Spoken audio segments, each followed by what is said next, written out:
scriptures, you will see that it took only when Gideon destroyed, when he raised an altar for God, he was able to destroy the altar of his father.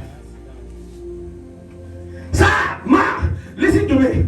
Do you know that, as I can tell you the truth, I know some of you, you are afraid to confront. You know where it is, but you know that if you go there, you will die. Because there is no altar that is backing you. Listen to me. This altar only defends, only works for those who have an extension of where I stand. What is the extension that you represent? What is the extension? I am a representative of the extension of Jesus. So when I begin to speak, God sees Jesus in me and responds to the works of Jesus. We have a lot of people, we come to church, we claim to do church, but there is nothing that represents the church that we go. What is your order? You want to confront principalities in your family. Where is the altar? Altar changes policies in the realms. The Bible tells us in Genesis 8, when Noah discovered that the floods that came on earth was as a result of the anger of God, he built an altar. Hey, listen to me.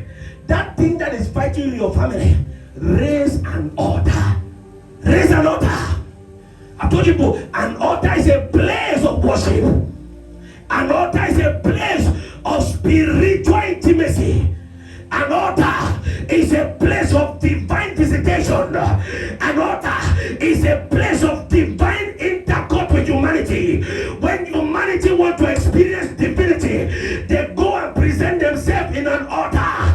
That's why the Bible says, having this, submit yourself as a living sacrifice before God. An altar is a place where sacrifice have been executed. Some of you, your life, your destiny has been offered as a sacrifice to a demonic altar.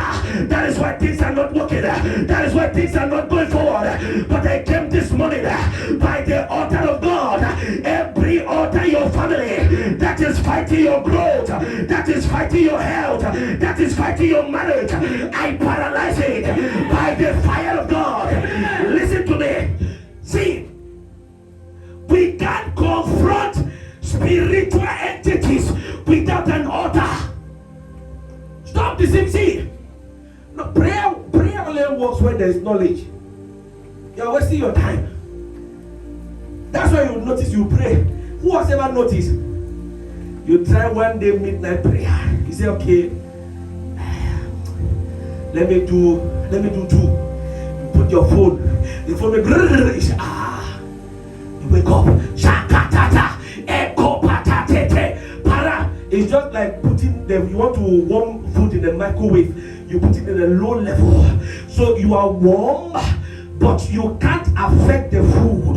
That is the same way when you don't have an altar. When you pray, demons are laughing because they understand not every prayer can affect the demon. Listen to me, child of God. You must raise an altar. If you don't raise an altar, what has swallowed others in your family will swallow you. Gideon succeeded to pull down the altar of Baal by the reason of the altar that he raised for God. Child of God, where is your altar? God said I should ask you this morning, stop complaining. Stop complaining. To complain is not to get results. It's to follow the instruction of the Spirit. And the Lord told me this morning, he says, tell my people, I will speak no more without seeing an altar. When there's an altar, divinity is divinity rejoice, because an altar, it gives legal grounds for God to operate on earth. That's what the Bible says.